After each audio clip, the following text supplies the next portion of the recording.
fabricating debris. How many people know what fabricating debris is? Probably most everybody, maybe. Pretty much, you would think. But there's a basic definition. Just like the name implies, it should not be on the glass. It's the result of the process of making tempered glass. You can't cut, drill, or do anything else to tempered glass or bricks. So in order to have a tempered piece of glass, they have to cut it, size it, do everything to it before they temper it. In that process, the grindings, all that stuff ends up on the glass. In theory, they run it through a washer that's supposed to clean it. Some places, some temperers don't even have water in their washing machine, so you're going to have a lot of debris on there. It runs through the oven. That debris, those glass particles, insulation particles, are fused to the surface. They're microscopic. In most cases, you can't see them. You go to a construction cleanup, you go to a house that's had poor construction cleanup, and you have to take silicone, paint, anything else off there. You take a razor to the glass, and although metal is not hard enough to scratch glass, glass will scratch glass. So those fused particles break loose underneath your scraper, and they create a scratch. There are some pictures of a regular razor blade before and after with particles that have been removed from bad glass. And that's what they look like a little more magnified. So that's what we're dealing with. And at that magnification, most of us are not going to be able to see that on the glass. Now, we know pretty much everything about the fact that razors don't scratch glass. The glass industry itself is one of the largest purchasers of metal scrapers in the world. And yet they say, well, don't use a metal scraper, and yet they buy most of them. So where are they going? They obviously use them in-house. But they need to do as quality control on their work, and they're not doing it. Well, the reason we have to deal with this bad surface is because the pictures you see up there. The first one is a roller mark. That roller mark is from debris, glass fines on a roller as the glass travels through the oven. As that roller turns around, the bad surface hits that glass, leaves a mark. Now we have low E glass, where they spray a spatter coating of metal to help with the insulation value, the R value of that glass. That's in between on the panes. But when that low E surface, or low E material hits these microscopic defects, it has a reaction. You probably can't see very well, now I've got another picture. They call them fish eyes. You've seen like a brown spot inside the glass with like a little eye in it. The little eye is fabricating debris. The surface around it is low E. That's the reaction that comes from that. So the glass industry solution to this, turn the bad surface out. So now we have to deal with it. Before, it was inside. That's why for years with insulated glass, you didn't have issues with fabricating debris, because they turned the roller surface, the bad surface, into that insulated unit. We didn't have to deal with it. Now, because of low E, they turn it out. Now we have to deal with the defective surface. And we end up with that issue. So here's some of the common reactions. That roller mark, that, believe it or not, was a window. And that's just that much reaction. So that tells you how much fabricated debris is on that window for it to react like that. On the bottom is a couple very good visuals of what those fish eyes might look like when you see them. And if you'll notice, on the left-hand side lower, as you go up, you don't see those. They're disappearing, aren't they? Because fabricating debris is rarely and ever evenly distributed across a piece of glass. Unless, in that top one, that's a very small window. The window is actually probably about that big. So they cut it out of a section. So it shows you it's not even. It can happen. That could have been the edge of a piece of glass that was ground and had all the grindings laying on it. So you get a variety of reactions there. Now here's some of the visible effects that happen from fabricating debris. We've seen those, haven't we? As you look, you can see the swoop where somebody was taking their scraper and cleaning off the glass. And that's visible because of the light. In most cases, you don't see it unless it's in direct light and at just the right eye level. Those scratches are that fine. And so you can clean it, and you can clean it on a shady day and not know. And then the homeowner sees it on a sunny day, months after you're gone, and say, what'd you do to my glass? I didn't do it. It was something else. So here is an example of what most of us would consider the worst tempering company out there. Anybody take a guess at what you're about to see? What company Castle. name? Bella. Castle. Which one? Castle. Old Castle. There you go. So that's the tempering stamp that pretty much guarantees you're going to run into or that glass is defective.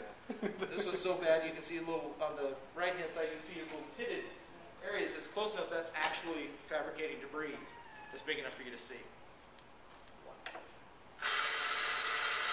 Here comes the worst idea ever, guys.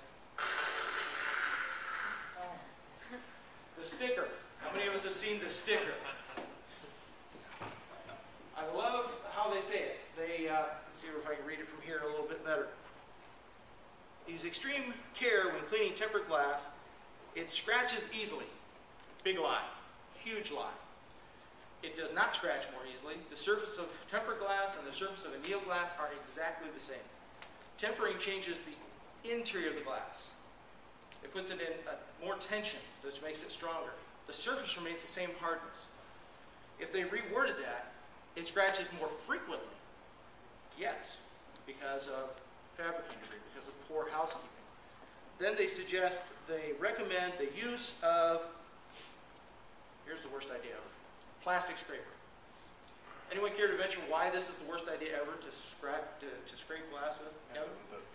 Because little pieces of glass can get jammed in it and then gouge all the surfaces. Yeah. So once you take that to fabricating debris, it's all pitted in there. Now I have the perfect tool to scratch every piece of glass I come in contact with. Anneal, doesn't matter. Because it's in there, it's got glass in it, it's an embedded glass scratcher. It's not a scraper. So that's their idea of solving the problem, creating a bigger problem for us down the road. So when we think about all those issues, we have to have some protection. This is just my waiver that I use with customers. I get it signed on every job, no exception. They don't sign it, I don't do the work. Some guys will use alternatives, no, that's fine. I just prefer to make sure that that's covered, because if I use alternatives and they're not there to watch me and I don't videotape the whole process, they can say I used a razor on it and I could be uncovering somebody else's scratches. Jake? Do you do that for your existing clients that have their houses already in place, or do you do it just for new construction? All of them. Everybody's got one now. So could you walk me through how your spiel goes to them? I just give them, Like, is it like a 10-minute presentation of the fabricating debris, or is it a 30-second thing? Like, a lot of times I can send them, the first few pictures and things is on a information bulletin that I have, and anybody's welcome to send me an email, and I can email you a copy of that has those pictures and the information on it. And if after the initial visit with them, I try to email that to them so they can read it. I have copies of it that I'll bring with them, and I just kind of walk them through it. Like Kevin said, sometimes I hit the high points, but some people won't sign it until they've read the whole thing, so then I walk them through. So it's going to vary. It could be a 3-minute discussion with them. It could be a 15-minute discussion with them. But I would rather spend half an hour making sure they understand that, because then they're educated. When they sign that waiver, they're an educated client. They have signed it without duress, without saying, oh, he's not going to clean if I don't do it. So that if later on they decide, oh, I did that because he made me. They've signed it, went through the steps of educating them, and I'm protected. Yep. I was just going to say, I have bid jobs over the phone where I demand a waiver, and it works with phone estimates too. You just have to say, just one more thing, and then do the spiel, and say, just grab it from our website right now, whatever /scratch waiver.pdf. Type it in. They're like, oh yeah, I see it. I say, print that off, sign it, leave it in the mailbox. And when we arrive, we'll just pick that up and then we'll begin. I have some It works on the customers, phone too. You don't have to do it in person and all that stuff. I've had customers that I've never met that they've signed waivers that I've emailed them. They've left it there. They leave the check. The whole thing. I've talked to them on the phone or emailed them. I don't think I've seen them once in person. There's probably 2 or 3 of them like that. Anything else? Do you have a copy of this on your website that we can steal? I can send you a copy of it. Awesome. You just email me, I'll send you a copy of it. The thing is I have this checked, it works here, it works in this state. I've had an attorney look at it and say, yeah, you're covered. So, in any other state, I would have it checked out by an attorney there, because every state's going to have a loophole that you may have to add in to protect yourself. So you removed the part where it says if you don't sign this, you're not going to be getting service. Because I know you used to have that on there because I got a copy. Yeah, I of it. just. Did you remove that? I didn't need to have that on there because if I don't have a signed copy of that, I'm not doing the work anyway. And that could state that they were under duress during signage, possibly. Negative energy. Yeah, they can say whatever they want, but. Because I have that on mine, Yeah. and I'm thinking about taking it off because Yeah, of that. I guess. Okay. I tried to keep it as simple because the longer you make that, the more opportunity there is to create a loophole in your wording. So the more concise and direct you have your waiver, the safer it's going to be in most cases. Cool. Any other questions? Is that does it make customers more suspicious after they read that? Do they tend to look for scratches or? It can you can create you don't create it, but some people are just more nervous. But in our day and age, there are so many waivers out there. People have to sign for certain things. You can't go to the hospital without signing off that you're not going to sue the hospital if they cut off the wrong leg. You ever Yeah, not gotten a job because of that? I've had in the, I'm trying to think now, five years that I've been using a waiver, I have had two or three customers, or people, potential customers, refuse to sign it out of hundreds. So, and if they don't want to sign that, if they say, no, I don't really want to work for them, because to me that's a potential individual that may be looking to for all I know, they have scratches. For all I know, they've already looked and realized it, and they're looking for the next unsuspecting victim to get thousands of dollars worth of windows out of it. So I'd rather not be that guy. Just like, for me looking at it from a customer's viewpoint, it seems, maybe it makes your company look a little difficult to do business with. And it can. I just simply explained to them that, this is not giving me license to come in and destroy your windows. Yeah. I'm not asking for that. But what I'm asking for is for you to understand that I can't be held liable because some company put a defective product on the market and they're trying to hide from liability. I have to be protected from that. Yep. I was going to say, addressing that whole, it makes it hard to do business with you. I got a new Audi dealership, all glass, and I got them to agree to $4,000 for a construction fee. It would have taken maybe, I don't know, a day and a half, and they refused to sign a waiver. And I said, okay, have a nice day. Because if you don't, then you're opening yourself up to massive risk. Sure. You have to replace something or. Yeah. And that comes at the cost of inconveniencing the client, but it protects you. And there's lots of cases out there. I mean, there was two just a while ago from the same couple that did windows, the Weigels, I think. They had two different jobs. One they had a signed waiver in place, the other they didn't. Both cases had scratches. The one with the waiver was fine, didn't have any issues. The other one, the customer took them to court, and the customer won, but only partly, because the judge's decision stated that he held the glass fabricator 55% liable, and the window cleaner 45% liable. So even the judge in that with no waiver recognized where the majority of the liability lay. So they still had to pay out a lot of money, and had they had the waiver in place, they wouldn't have been paying anything. Is there any sort of link to that information on the page? I'm trying to remember where that's at. I just saw it in print. Might even be on the WCR forum. Somebody may have posted about it. I think it's in the Fabricating debris subthread. What was the name? Is it the, you guys remember, Chris or Alex? It's the Weigels? I think that may be it, yeah. Yeah, that form is pretty limited, so you do a 5-minute search there. Yeah, you'll find it. There's not a lot of information there, so.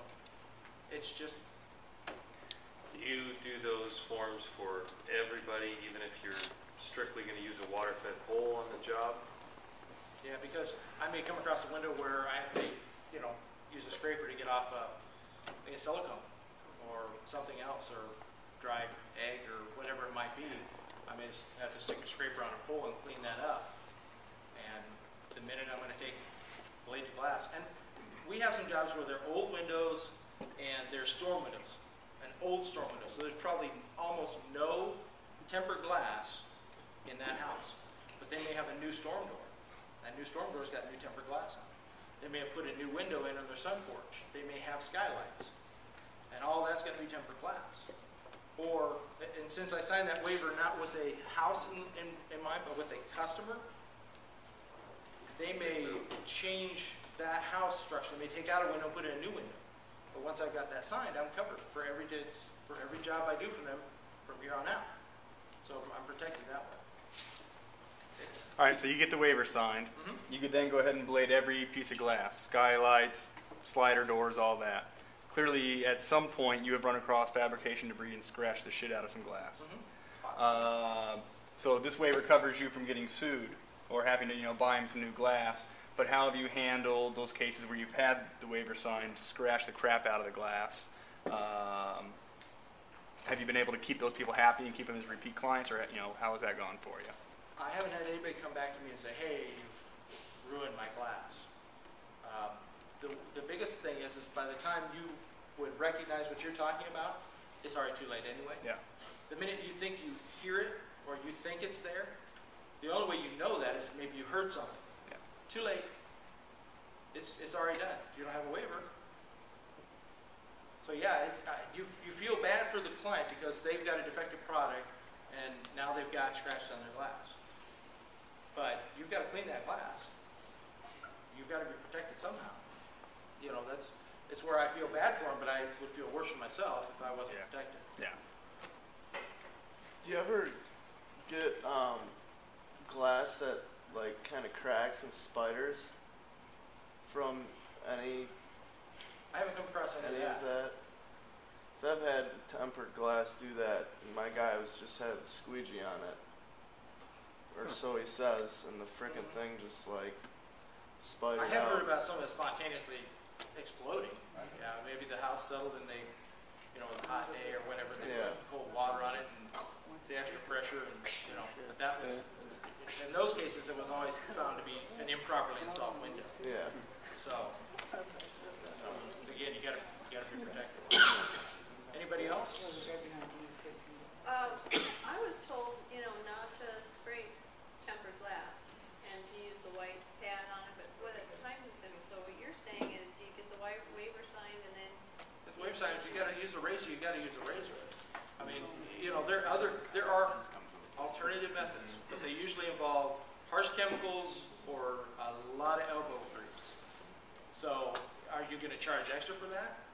Now your window cleaning service is gonna be, you're gonna have to charge 3 times as much because of the time it's gonna take. You can price yourself out of the market. And why? In most cases, the houses I'm dealing with may have up to 15% of the windows tempered. Sometimes 20. But most of them are new, so you don't have to worry about it. Just to address that too, I've had the same issue, and I give the homeowner the option. I say we could do nothing, just clean it, and you're gonna have this stuff on it. Or number 2, we could use the white pads and use elbow grease, and we're gonna hate every minute of our lives. And it's gonna take 4 times longer, so it's gonna be $2,800. Number 3, we're gonna use the razor. There's a risk of scratching. You might have some scratches because of it. We can't do anything about it. Here's why. Which would you prefer? Do nothing, do the crazy expensive, horrible method, use the faster, not, ideal method. It's like, it's a no-win situation for them, basically. Right. What was the response you got on that?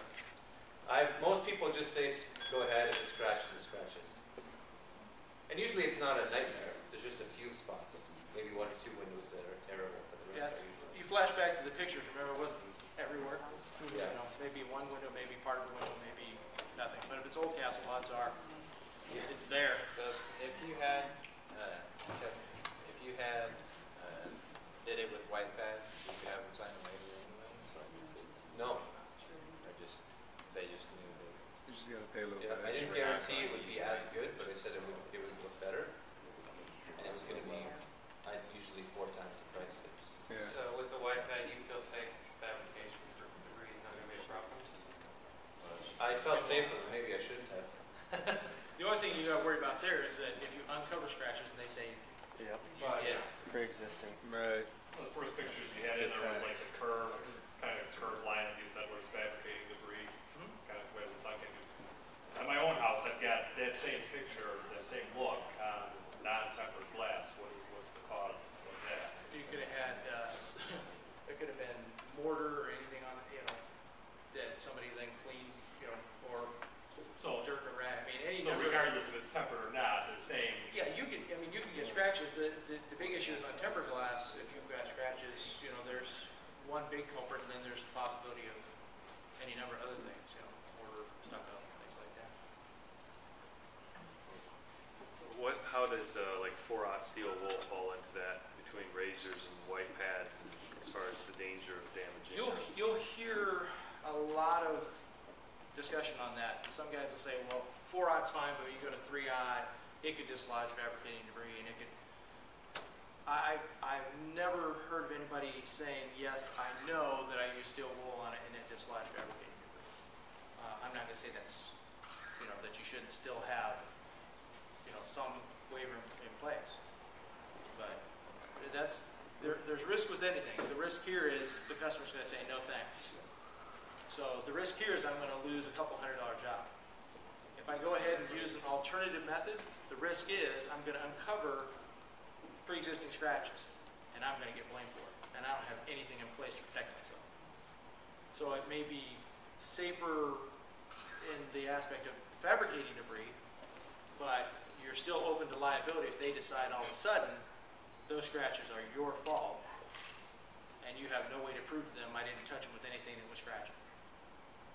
The waiver, I don't even have to worry about that. I've got a waiver in place. You were educated, you were told it's a possibility. Just about what liabilities, what risk are you willing to open yourself up? Anything else?